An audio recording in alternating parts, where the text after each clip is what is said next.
It is another edition of Two for Chirping, of course, our Cincinnati Cyclones podcast. And this one is, I guess, a special edition episode. Doesn't really fall quite in line with the latest player signings or getting you ready for October for first face-off, but instead talking about something that goes on the outside of the game of hockey and is being brought more and more in. That is the need for inclusion. That is the need for the LGBTQ community to be present in our game. And the Cincinnati Cyclones are so happy to have both Dennis and Judy Shepard. They are the leaders of the Matthew Shepard Foundation. And for the last 24 years, they have been advocates to the LGBTQ community. They have been raising awareness out in Casper, Wyoming, and now all around the globe, not just this country. They've had a chance to meet some very important people. They themselves are very important people. And Judy, I would have loved to have met you in person, but you had a much more tall matter to deal with. I got the chance to talk with Dennis in person a couple of weeks ago, but it is great to meet the both of you. See you again, Dennis, back at your home in Wyoming. And yeah, thank you guys just both for taking the time to do this. Of course. Thanks for having us. Yeah. So I think the best way to start this out, because you're talking to a lot of hockey fans. So, you know, they're probably sitting here wondering, okay, the Cyclones and the Fort Wayne Comets, we got this big game coming up in a couple of weeks, but there's so much more important things that go on outside the game of hockey. I would love to give you both the floor just at the start. The Matthew Shepard Foundation, founded December 1st, 1998, birthday of your 22-year-old son, Matthew Shepard. For people that have never heard of that, and there's less and less people that have not heard of the Matthew Shepard Foundation, all in part to your work. But for the people that haven't, what's kind of the elevator pitch to it? What can you explain it? You know, I guess in the short, which is hard to do, what this foundation represents and what you two represent to this community. Well, Matt was our son, as you said earlier. He was a student at the University of Wyoming who was murdered because he was gay. That's pretty much the elevator pitch. The rest is details that I don't know. You know, it became infamous, famous, I guess, in '98. And I have to credit mainstream media for doing that. They treated it like a regular news story, not like the tabloids would do, or blame the victim. He's gay, of course. What do you expect to happen? He chose to be gay. What did he think was going to happen? They treated it like they would have any other crime. But I will throw in this caveat. He was also blue-eyed and blonde hair, not a young boy of color. I think that played a role as well. He was handsome. He lived a unique life. It was an iconic location. The brutality was particularly brutal, I guess, really horrific. But it just struck a chord in the media, who then carried it out into the public, and this story has just lasted forever. And we started the Matthew Shepard Foundation thinking maybe a couple of years that people would move on to the next horrific event and Matt would be forgotten, but it stayed with people. And I think they could just relate to who he was in his life. Matt was he was 21 years old, gay student, just trying to be, you know, who he was. And two local boys took exception to that. They resented his, I don't know, self-confidence, something about him, money, maybe, I don't know. He dressed nice. So they thought maybe he had money. And of course he had to be gay. He dressed nice. So they pretended to be gay, made friends with him, and then they beat him to death, left him out on the prairie. He was found still alive and died several days later in Fort Collins, Colorado, where they had taken him to be treated. But we began to get a lot of queries from parents of gay kids, like, please tell your story, as accepting parents. So other parents will rethink, you know, throwing their children away, because at least they still have their children. And we just took that on as we felt we owed it to Matt. And it just came the story that people related to, I guess. You got to remember when you said we took it on, Judy took it on, because I went back to Saudi Arabia. And talking about Matt, you know, he only stood 5'2", weighed 105 pounds. He couldn't walk and chew gum, but he loved the theater. He loved politics. He loved celebrity gossip, told bad jokes. He argued. He grew up hunting and fishing and riding horses out here in Wyoming. He spoke 5 languages. and was taking a sixth when he died. He wanted to work overseas for the State Department, trying to bring to other countries what he thought he had in this country in the way of equal rights and responsibilities. And it was a shock to us to find out that the amount of hate and violence and discrimination against the LGBTQ community. And from there, we found out the same thing against other marginalized communities. Yeah, it's and I guess I led this conversation talking about inclusion, but Judy, you also, mentioned Matt's appearance, and how he was different. And I guess that speaks to, another important thing, which is diversity. Because as you mentioned with marginalized groups, Dennis, I mean, that is something that's also, rapidly changing in the game. But yet here we are in 2022. And, you mentioned it. If somebody is gay, certain people look at them a certain way. If somebody is of color, they're looked at a certain way. How important is it for you guys? And I'm also curious, with all the families and the people that you meet in these communities around the world, how many people are you talking to that aren't only dealing with challenges of being, of lack of inclusion because of their sexual orientation, but also how many people do you encounter that are going through similar challenges because of the color of their skin and the fact that they don't look like the other person? Everywhere. It's everywhere. So you got to remember, the gay community is really the one marginalized community that includes all the other communities. There are gay folks in communities of color and different religions and nationalities and ethnicities, and there's gay folks everywhere. I used to say, if we could just one day wear the same color, allies and members of the community, the world would see how many of us there are, because there are many. When they used to say 1 in 5, it's like, yeah, no, it's way more than 1 in 5. We just don't know it, because folks are still afraid to come out and be themselves to their family and friends and their coworkers, because the vitriol is still out there. And not only that, but it's increased in the last few years. So yes, and we are not just one thing, right? Our kids aren't just gay. They're gay and people of color, or they're Muslim, or they're Jewish, or they're Sikh, or they're, Hindu. They're everywhere. Or they're hockey players, Yeah. or basketball players. Or musicians, or actors, or whatever. So It's intersectionality, that big word that confuses people. yeah, You're more than one thing. yep. If we just could recognize that, the world just much better place, much better place. I think what people will find, and I'll say this, if you're like me and you're one of those, I don't know if I'm a Gen Z or a millennial. I'm born in 1995. They call me both, depending on what I say. And like Matt, I'm not good at jokes, but one of the things that I find is so easy to consume, like everybody, are these cell phones. Everybody's on them all the time, but there's a lot of power on those, and sometimes it's good. So there was a documentary in the mid-2010s. Matt Shepard is a friend of mine. I had the chance to watch it twice now prior to having this conversation with you both. And this is a wonderfully shot documentary. Both of you were involved in it, along with several friends of Matt.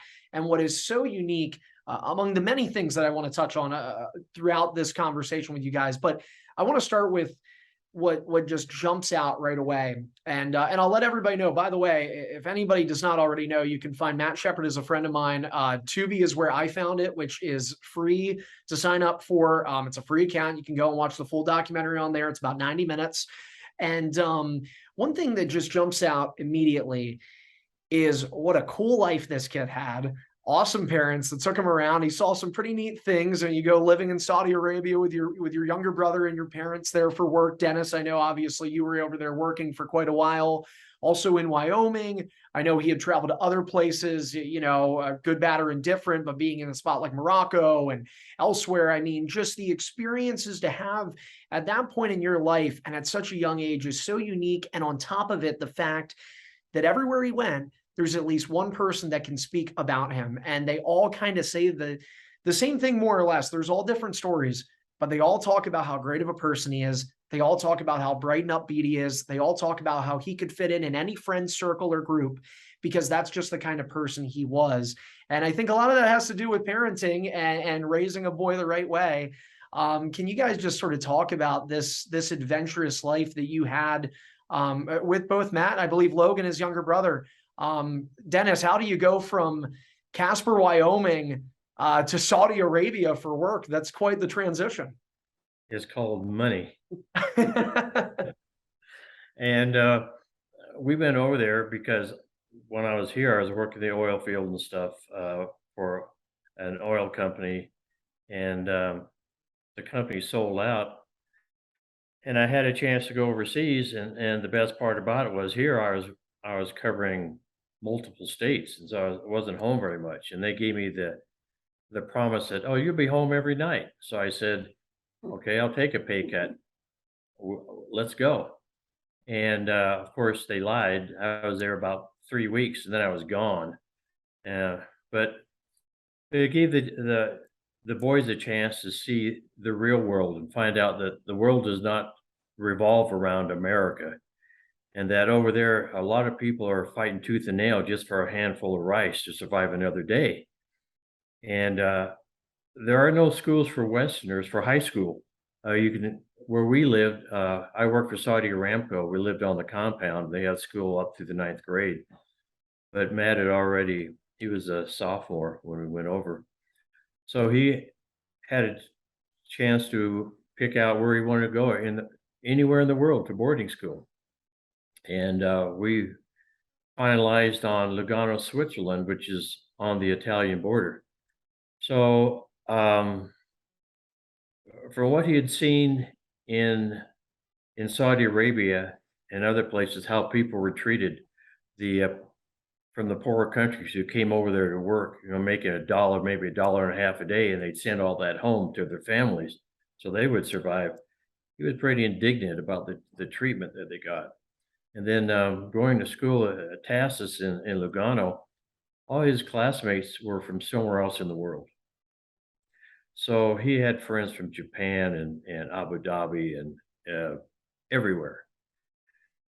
And it just fit him. He just blossomed there. He'd been a peer counselor, if you know what that is, from the 5th grade on, where the school administration in grade school, junior high, and high school had asked him if he'd be willing to be a friend of people who have problems and questions and they weren't sure. And he said, yeah. And he developed that trust that a secret was a secret, and he would help them resolve their problems, but he wouldn't let anybody else know what that problem was. So it was a compliment to him, and I think that's what really drove him to want to work overseas.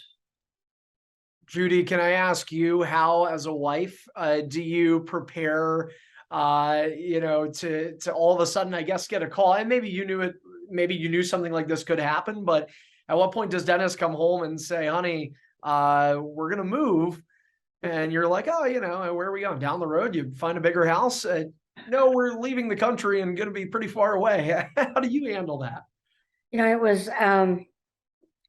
I was fine with it. I was really excited because I thought it would be such an opportunity, not just for Dennis, but for the boys to learn more about the world. And as Dennis said, understand the world does not revolve around America or the state of Wyoming or the town you live in, that there's a lot more going on. Yeah.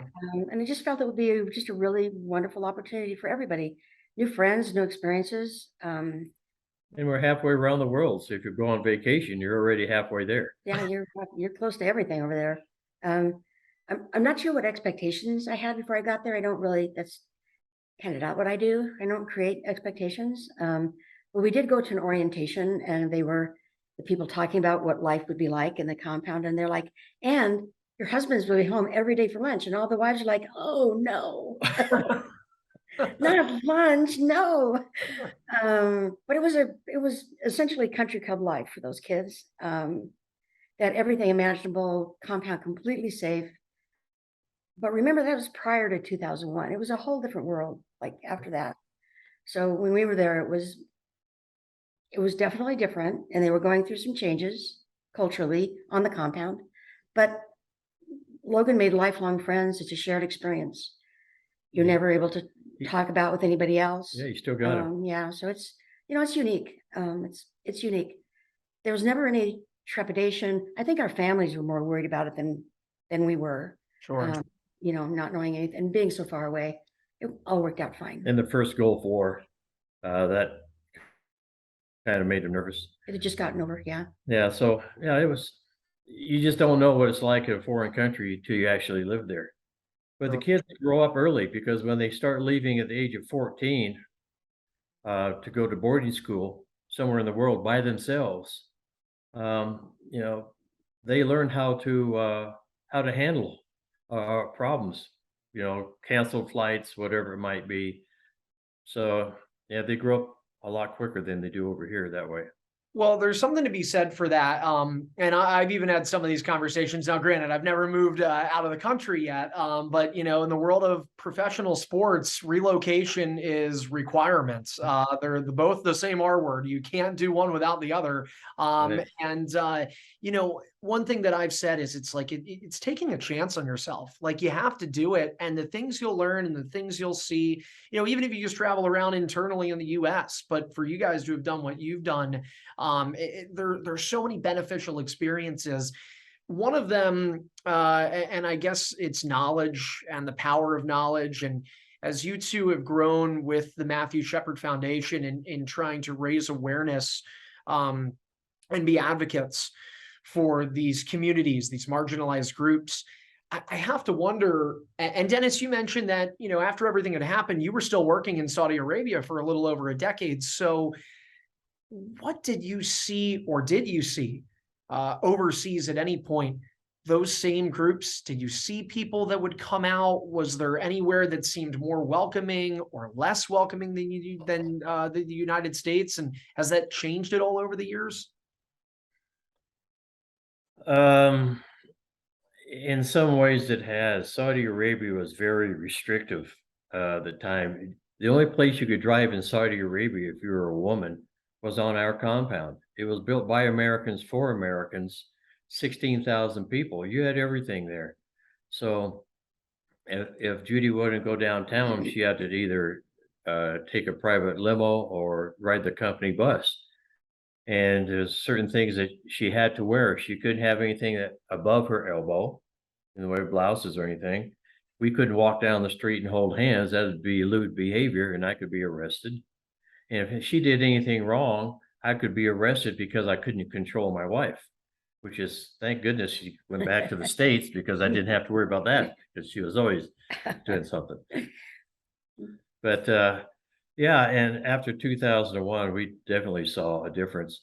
When Matt died, I had, there were 3 of the Saudi vice presidents came and sought me out to tell me how sorry they were, what had happened to Matt, and if there's anything they could do to please let them know.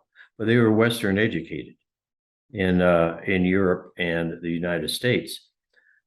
Which was quite unusual. After 2001, I had actual Saudis come up to me, and some of them say 9/11, yay. And others were saying 9/11, we are so sorry. We are embarrassed for our country to have this happen, to have some of the people from Saudi Arabia involved in it.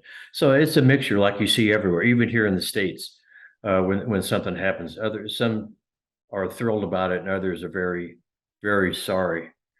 It's human nature around the world, but you just learn to adjust and go forward. Like you said, if you play sports, professional sports, you could be here today and gone tomorrow to another location, and you have to learn to adjust on the fly, because the team is depending on you, your family's depending on you, because you're the breadwinner. So it's a real adjustment, and it was the same for us being overseas, not being used. We're country hicks from the middle of the United States in Wyoming, 500,000 people. We have more sheep than people. So it was an adjustment for us, but it's something you just take into account and press forward. You don't have time to feel sorry for yourself, just like you do in sports.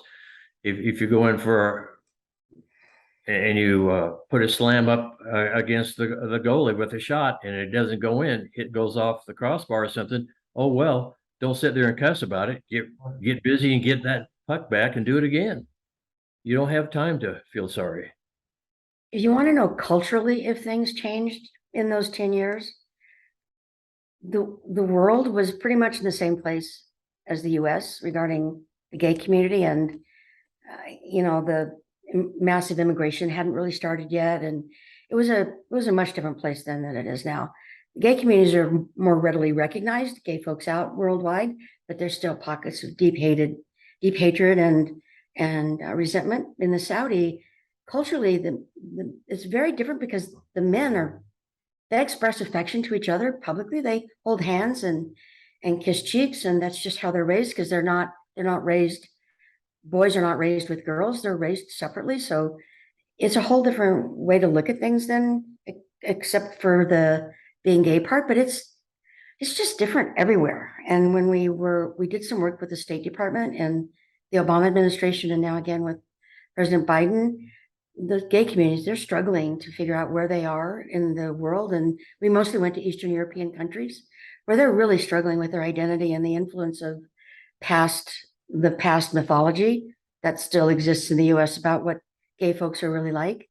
Ignorance reigns supreme everywhere, right? So, and there's always the temptation of nations to blame a marginalized community for everything that's going wrong in their country, which is what Putin did and is still doing in Russia. So if you make them hate one group of people, then they forget how bad their own lives could be, or how bad you're governing the country. Yeah, all those things. It's a worldwide issue, and still criminalized in some parts of the world. Africa, countries in Africa, Middle East, probably the most behind in the Middle East. Yeah, death penalties. Yep, but we're also seeing a lot of progress. So there's hope, but the progress is coming from the younger generations everywhere. Yeah. Well, I think one thing that, as you mentioned that, and Judy, a few minutes ago, you had even said about how, there's more gay people out there than what we know. They are still worried about, as you said, the mythology and the I don't know what you want to call them, the radical traditionalists that, have these embedded archaic views of what the world, I guess, was, or what they thought it was, and it really never was. So, one of the hardest challenges, and this is, I think tough subject matter, but you hope one day that coming out isn't even referred to as that. It's just like, oh, I'm gay. Okay, cool. Yeah, I can't wait. I did have to come out being straight. Right, exactly. Who cares? So I think, and I was going to ask you guys about that because, I think that's when we reach that point, I think that will really be another big benchmark in this community's goal. But obviously, it is still a thing. And in the documentary, Matt Shepard is a friend of mine. Matthew comes out to you, Judy, and he had asked you, promise not to tell Dad, and you're like, well, I told him anyway. Yeah. And I always say yes when that happens. I always say, but it's true because mothers lie. Well, I have to tell my mom now that she's probably been lying to me a lot, which I think she has been. But I did want to ask you guys about that because as parents that have gone through something like that, and I think in the documentary, you guys had done such a brilliant job of comforting him and welcoming him to that revelation. And there are a lot of kids out there that are worried for the same reasons that he had mentioned to you, Judy, that he had been worried about. So can you kind of just, I guess, recap on that moment? Because that is another, as we say, kind of these benchmark moments, what it was like and how you were receptive to your son coming out. And then Dennis, I'd also be curious to get your take. In the documentary, you do mention how you felt once Matt told you, but how was your reaction? I guess the first part of this would be Judy to answer, and then the second part would be how did you answer to it when Judy told you? Okay, so Dennis and I were in Saudi, and Dennis and I were in Saudi, and Matt was in the States in college in North Carolina. And he called in the middle of the night, which Matt always did because time zones were like non-existent to Matt. That was hard, difficult math. Yeah, hard math. And Dennis was gone, and I answered the phone, and He said, Mom, there's something I need to tell you. I said, Matt, what would that be? And he goes, I am gay. And I was like, okay, so what took you so long to tell me? Because I had really thought about it for a long time, since he was about 8, probably, that he might be gay. But I also knew I was not going to ever ask him first, because I knew Matt well enough to know that he would retreat if I was the one to start the conversation. And he said, how do you know? And I didn't know. And I'm like, well, they tell me moms know it's a thing, which I think is really true. We know, we just know. And then he asked me to not tell his dad because he wanted to do that in person, which is like everybody got in person but me. I got the phone call. It was the test case, I guess. But I had a lot of gay friends in college. This was not a negative thing for me in regard to Matt, but the worry that any parent has about the future of their children comes into play, because I just knew, based on what the world was like then, that it was going to be harder for him. You could still be fired for being gay, which is also still a thing. In 30 states. Wow. You weren't allowed to legally be with the one you love, or even be with the one you love. You just couldn't do that.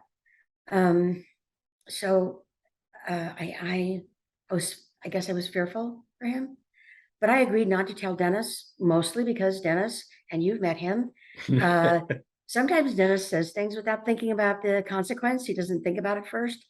And I didn't want him to say something to Matt that would hurt Matt, not out of rejection, but out of like ignorance, that he could never take back, because that was the moment Matt would really need his dad's support, not questions about ignorance. So when I told Dennis, he was like, no, Matt's not gay. He just hasn't met the right girl yet. And I'm thinking, he knows a gazillion beautiful girls. If this was the thing, he would already have like been there. No. So no, this isn't about the right woman. This is about the right man. And I think that's it. Dennis thinking about it in a different way, maybe. Yeah. Dennis, I mean, obviously, I know, Judy touching on it a little bit. Can you sort of recount that moment? Were you sitting down? Were you, at the dinner table? What were some of your initial reactions? And then how did you wrap your mind around it so that way, you were ready for when Matt eventually did decide to tell you in person? Well, I was out. I came home. Judy said, "Well, Matt called." I said, "Oh, how are things?" I said, "Okay." I said, "But he told me something, and I promised not to tell you." So he said he's gay. I said, "No." As Judy said, no. And then it was hard because I grew up in a family of jocks, and I grew up in a family of, they were oil field, they were farmers, they were construction, and I just thought, nah, not him. He's one of us, so to Right. speak. And you said no. So I had to think about it, and the more I thought about it, I thought, what a stupid, ignorant conception you have of this whole thing. I said, you have your son. You can still make memories with your son. Look at all the families that have lost a child through vehicle accidents or a disease or military service or something like that. You still have your son. And so you can still make those memories. And then, the more I thought about it, fine. There's a bonus to this, because if he meets somebody he's really in love with, I can have 2 bachelor parties. There you go.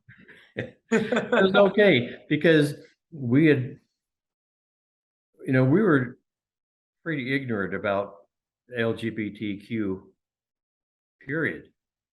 And I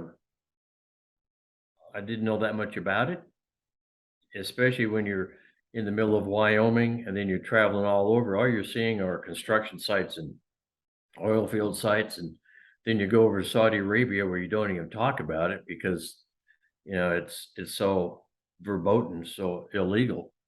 So we didn't really know anything about it. We just knew he was our son, and whatever he wanted to do, it didn't matter. We just want to help him become happy and successful and whatever it took.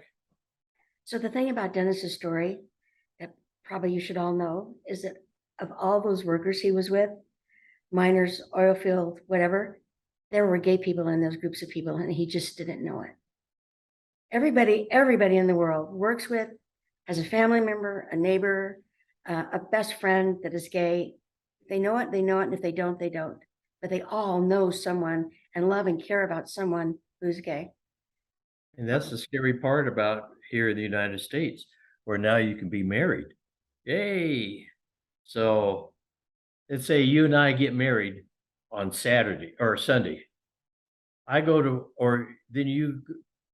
work on Monday, and I want to fill out the paperwork to put you on my insurance and make you my beneficiary, like everything. Well, by noon, I'm packing my box with all my personal items, and I'm out the door because I've been fired. Because it's 29 states, you can still be fired for being gay, and it's 30 states if you're trans. And with these new laws going into effect, it's going to make it even worse for the transgender community, which is just criminal in itself. Because you have to remember, being gay is not a lifestyle. Like, oh, I decided I want to have a better apartment. It's not a choice. Okay, today I'm gay, so I could be beat up, be fired. Tomorrow I'll be straight. Yeah. So I could get my job back. And then the next day I'll be gay again. It's not a choice. It's who you are. You have no more of a choice and whether you're straight or gay than you do in the color of your eyes when you're born or the color of your skin. It is who you are. So people just need to accept it and respect the person and go from there. I love the passion from both of you, understandably so, and it helps drive the point home. And it takes a lot of passion and a lot of, intangibles, I would say, to do what the two of you have done. Again, I know I've referenced the documentary a couple of times. The documentary touches on, the subject matter, as you guys both opened up with Matthew's passing. And again, there's so many things that captivate you in that 90 minutes. Another one is less than 2 months after Matt's passing, on what would be his 22nd birthday, is the official day one of the Matthew Shepard Foundation.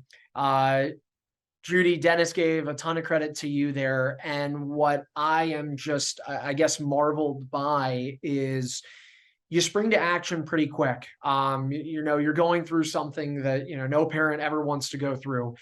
And yet in that breath, you're also recognizing the impact that this could have. And sure, prior to the start of the foundation, you noticed it in the media and everybody that had been covering both the case at this point and just the passing as it had happened.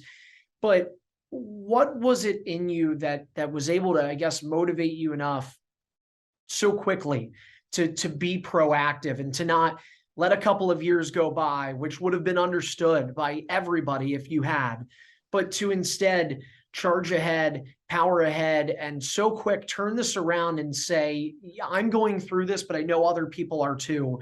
And there needs to be something done right here, right now. And hence the start of the foundation almost 24 years ago.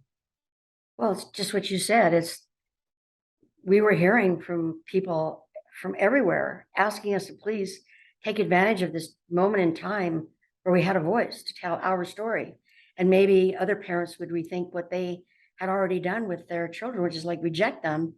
We all took that very seriously. We'd also been getting a lot of snail mail correspondence with money in it, like to help us pay medical bills. And we just didn't feel that was an appropriate use of that money. So we had a good stash of money and I wanted to do something good with it in the long term. So we had a friend who was an attorney, helped us set up the 501c3 in Matt's name.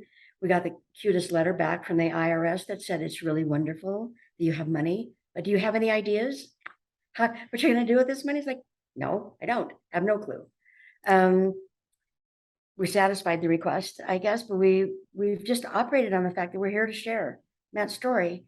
And we didn't honestly think more than 2 years, 3 at the very most, Matt's story would still be on people's minds.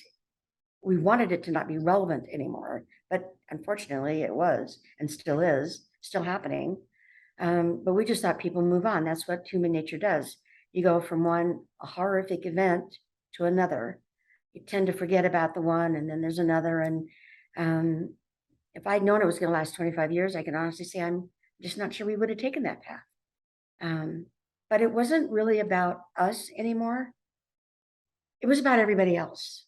And I think it's safe to say that we knew that the day of Matt's funeral, most importantly of any other day. We're in the church. People are coming in, and we happen to be going by the front door of the church as people are coming in, and we became the comforters. People weren't there to comfort us. They were there for us to comfort them. Unknowingly, unintentionally, definitely. But in that moment, I realized, I'm not sure Dennis did, but I did, that this was going to be our role. We were going to be there to make everyone else feel better about what they were going through. We hear stories every day from people of shared experience about how they were treated or how they're being treated now, or the horrific things they've gone through and how they've come out of it. It's a shared experience no one should ever have to go through. The amount of people that we have met whose children have been lost to murder and hate crimes is just untenable. It's untenable. And in that moment, I understood that this was just who we were going to be. This is what the public needed from us. And we were going to do it as long as we could. I had no obligations. Dennis had to go back to work. Our younger son had to go back to school. And I was just there without a job and without any other responsibilities. So this just seemed like the natural thing for me to do. I know not everybody can do that for many reasons, but I had the opportunity, and I had the instincts that this is what people wanted from us. And the anger of somebody taking her son away from her because he was considered different. Well, hell, we're all different. Yeah. And what you have to understand is Judy's first speaking engagement was the U.S. Senate, and she's a 15 on a 10 scale introvert.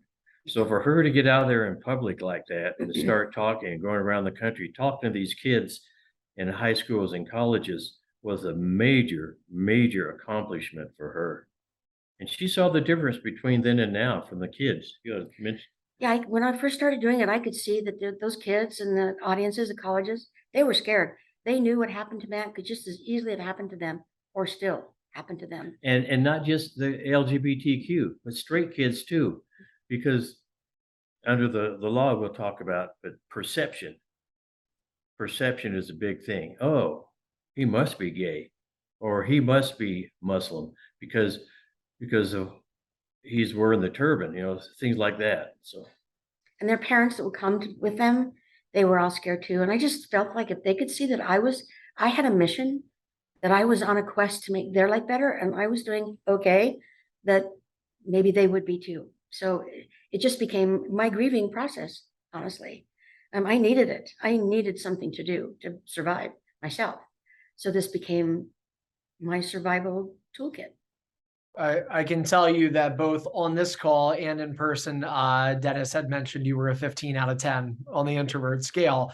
But it sort of segues me into my next question. So again, in the documentary, at one point, there is the video that, they had asked for Dennis to speak at what was sort of a makeshift conference or a makeshift press conference, if you will, just ahead of the funeral for Matt. And visibly, you're both in the shot. And at one point, you're putting your head down, not only sobbing, but I think in some ways wanting to hide from this scrum of media that, as you say in the documentary, if it bleeds, it leads. And that is sort of, I think, the initial impression that you were given is that, okay, are these people here for the right reason, or are they here to get the sweep? Are they here to get the story and the clicks and whatnot? How did you overcome that? You just mentioned a moment ago that you needed something to keep your mind centered. But how does somebody who is a 15 out of 10 introvert and then in front of this and then having these notions of what this media is here for, how do you go from that to transforming and becoming such an important vocal figure, which of course you and Dennis both are now to this community, because had you not done that, who knows where the progress would have been. Well, you're right. That moment was very, it was a aha moment for me. I think intellectually I expected that that's what was going to happen, but this was the first encounter that the media had actually seen us. They had no idea who we were, what we looked like until this moment at that press conference. But during the course of the year between Matt's death and the 2 trials, there was a sort of a gag order. I was asked to not speak to the press or have, big moments in the press. I did, and do a couple of big ones, bigger than I thought they were going to be, actually. But what I realized was they are using me, our story, Dennis and Matt, and our story to sell their pieces, papers. I was like, I can use them just like they can use me.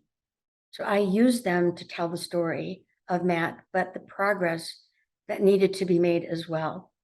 And I had a lot of great mentors through that year, people in the community, leaders, community leaders, even the police were very helpful in helping me form a message about what was needed to be done, what was already happening that was definitely fixable, but also how important everybody's voice was. And so I just took that time, but I definitely understood in pretty short order that I could use the media just as well as they could use us. Dennis, recently for you, and this is sort of our introduction, is you had the opportunity to come out to speak at Equality Ohio. We had an event in Great American Ballpark just across the street from Heritage Bank Center. And while Judy was talking with President Biden, you had unfortunately just a little less class and had to talk with the Cyclones. But how? Oh, I loved it. Well, I mean, look what I'm wearing. Look what she's wearing. I love it. Yes. And we all 3 of us are wearing some Cincinnati Cyclone swag. Judy's is the best because it's the jersey. Who doesn't want a hockey jersey? And even better that you got a new jersey and not a game used, because they smell awful. So you are. I'm used to locker rooms and jock stuff anyway. Yeah, that's that'd be true. great. So, but I want to ask, and I do want to talk about this kind of infiltrating into the locker rooms. But first, Dennis, we flash forward from 24 years ago to where, Judy had talked about it sort of being hushed and then realizing that she could use the media to tell the story that needed to be told and not what they wanted to say.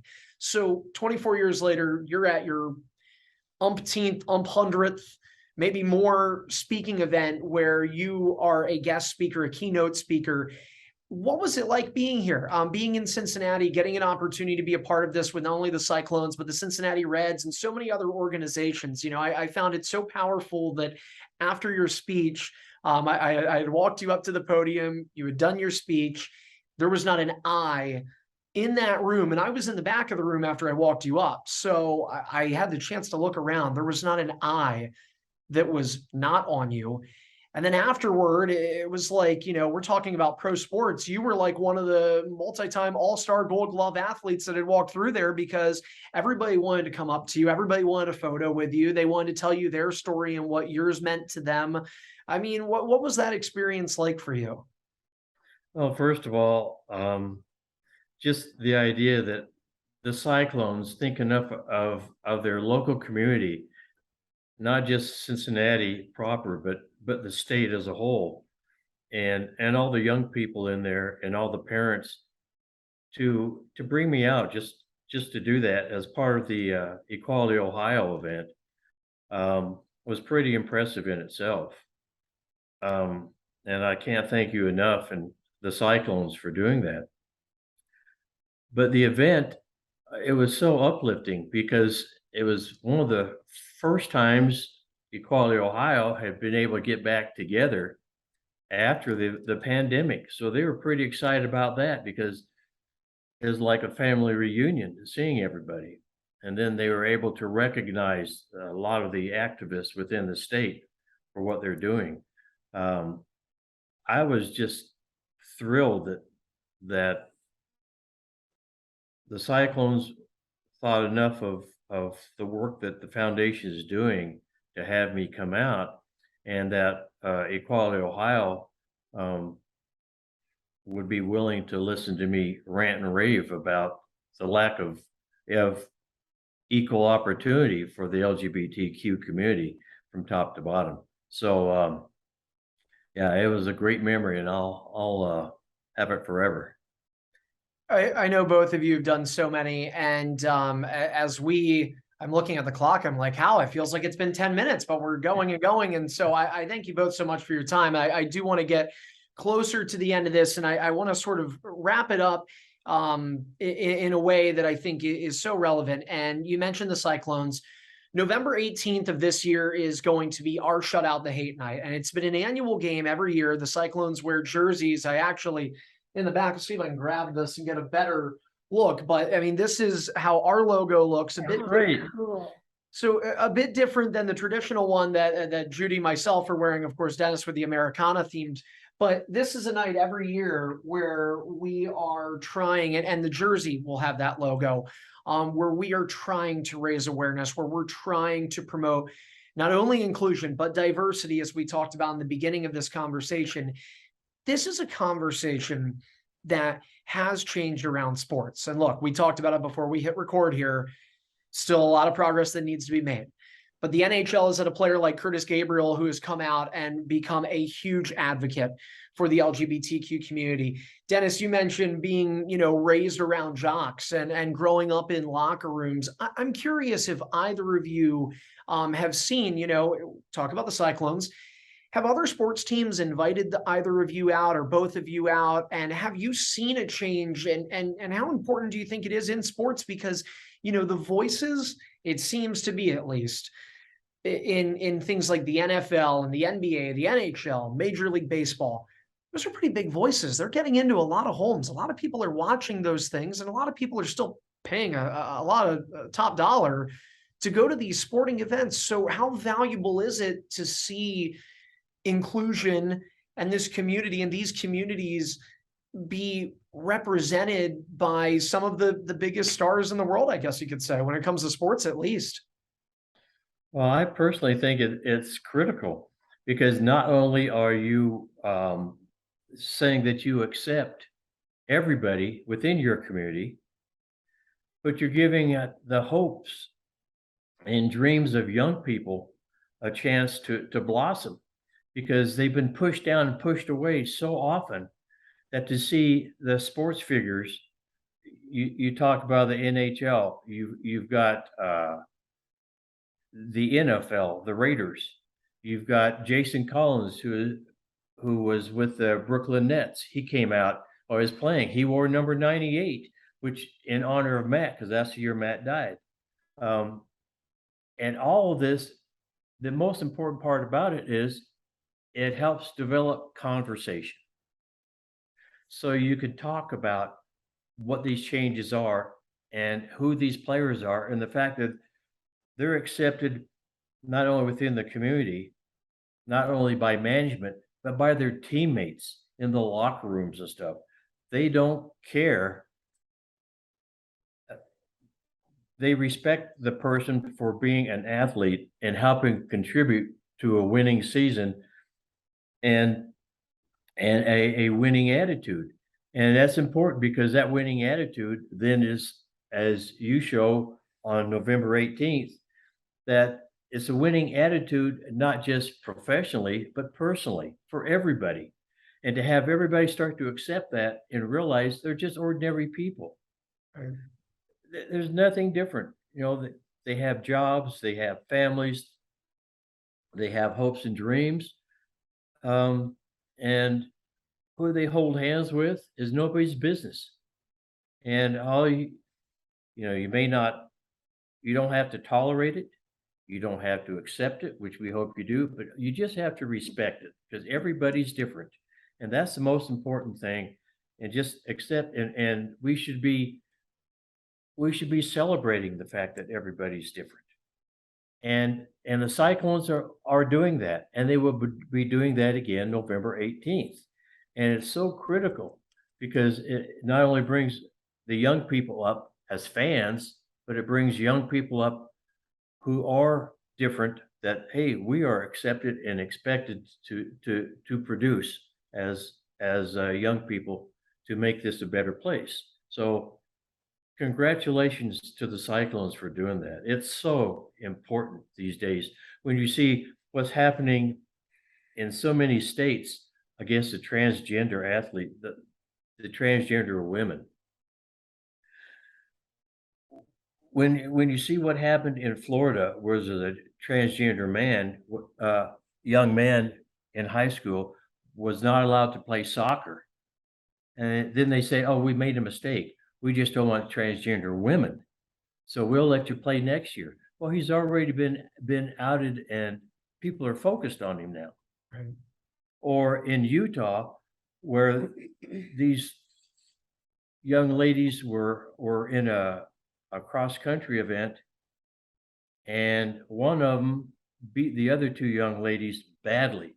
So the families of the two young ladies who came in second and third automatically said she must be transgender. So they ended up doing a search of her and checking birth certificates and everything else, just because they were, little league parents.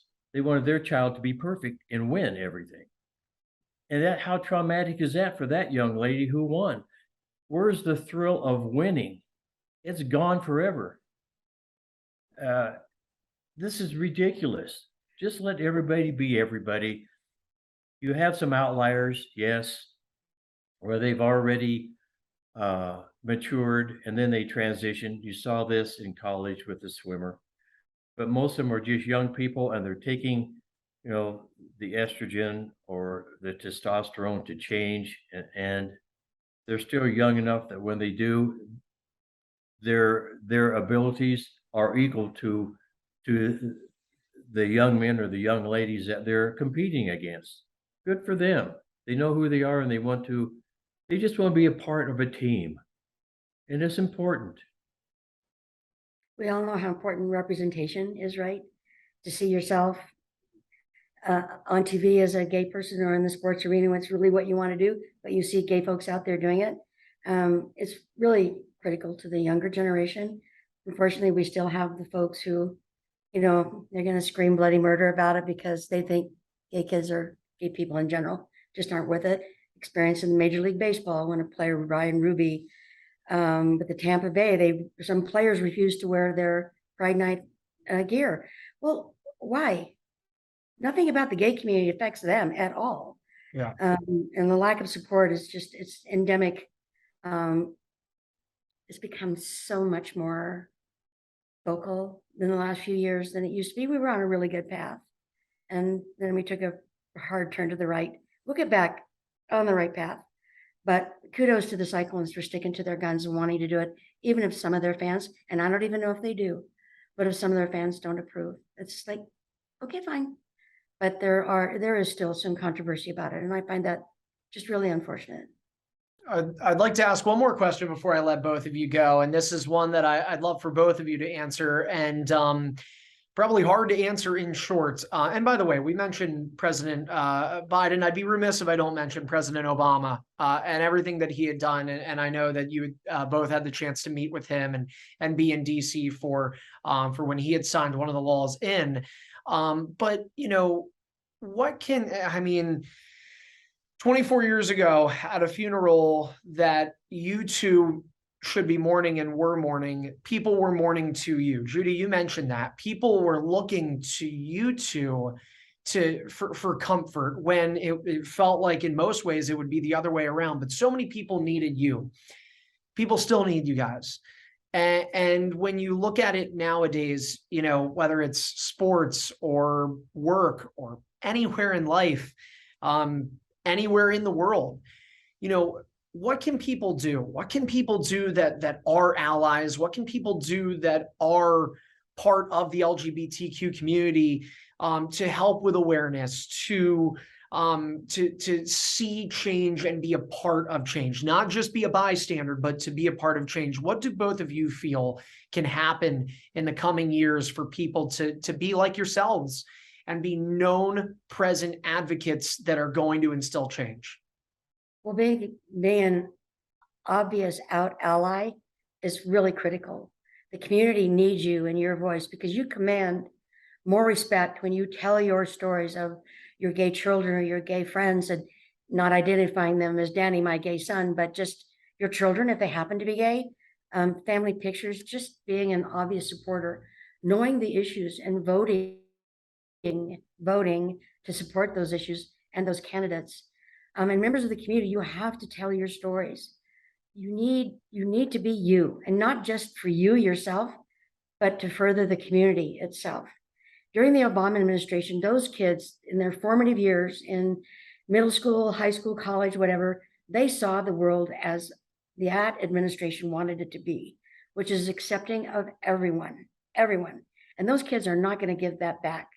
They knew that life. They knew how much safer they felt and accepted they felt.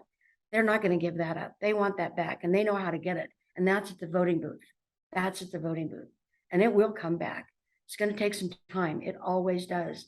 But being vocal and sharing your stories, and an outward ally in your workplace or neighborhood, just talking about the community in a positive way has such import and such impact to everybody else that you know. Dennis, anything you wanted to add? Well, you have to remember that not only is the LGBTQ community here, they have always been here, they will always be here, but they are active within the country as professionals.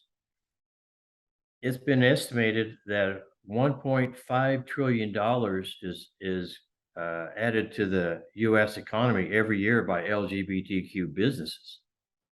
Now, that's quite a contribution to this country. So I can't say enough of what Judy said. You just have to be yourself. You have to get involved. You want to make change? Fine. But not just for the LGBT community, because as Judy said earlier, you're more than just LGBTQ, or you're more than just an ally of the LGBTQ. You need to vote, but you need to participate. You need to either join your PTA, become an officer of your PTA, become a member of the city council, or at least go to the meetings so you know what they're talking about, and you can correct them. And if they're starting to go off kilter, you can do something to publicize it to get them brought back, so everybody is included. But if you don't vote locally, those people that you vote for, if you keep their feet to the fire, as they move up, a lot of them will move up from local politics, say the state politics, and maybe into national politics.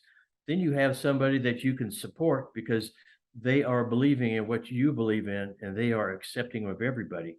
So either run for office, and I really always encourage women to, because we don't have enough women involved.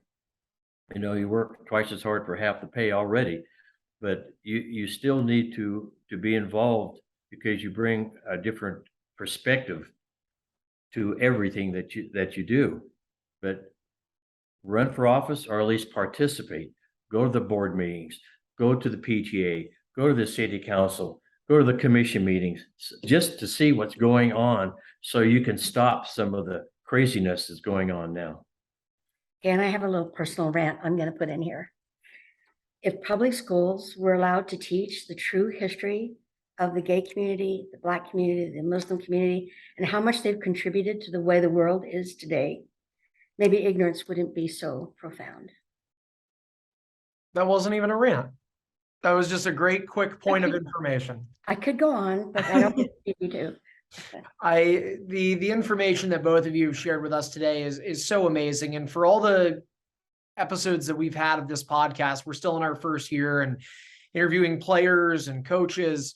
I don't think we've had an episode that has more of an impact than this one will here, and sends such an important message. I want to say a couple of things before we end officially, which is, again, a reminder that it's Friday, November 18th of this year. The Cyclones at 7:30 will host the Allen Americans on Shutout The Hate Night right here at Heritage Bank Center. For fans that are looking to get tickets, you can go to cycloneshockey.com. Also on that game, following the game, we will be doing a jersey auction. So the logo that I had shown there with the rainbow embroidered in the Cyclone C, that is worn by all the players for the Cincinnati Cyclones. They'll also be wearing matching rainbow socks to go with it to have the entire uniform. Again, it's a very special night. It is for such an important cause, with proceeds going to those causes here in Ohio, supporting Equality Ohio and the LGBTQ community. Also want to mention the Matthew Shepard Foundation. Of course, Dennis and Judy, the guests today. You can go on MatthewShepardFoundation.org. You can Google it. There's so much information readily available there. I had mentioned I watch Matt Shepard as a friend of mine. There's an audiobook. There's a book that Judy had written about the trials. There's so much information there about Matt Shepard. That movie that I had watched, or the documentary, I should say, is literally an Emmy award-winning documentary. It's available for free online if you Google search it. And there's just, again, so much great information out there, and both Judy and Dennis sharing more of that here today. So that was a rant. That was a lot. But Judy, Dennis, thank you guys so much here for taking a lot of your time up today to talk about this. I know how much you've done it over the last 2+ decades, and I don't think it ever gets old, and it certainly is never irrelevant. The messages and the love that you both share for both your son and this cause have changed lives. And I think it will matter a great deal here in Cincinnati and within our Cyclones community. So thank you both so much for your time. Thank you. It was our pleasure. Thank you so much. And thank you to the Cyclones for their support of what we're trying to do, and what you as a Cyclone community are trying to do to make it better for everybody. Thanks. Thank you.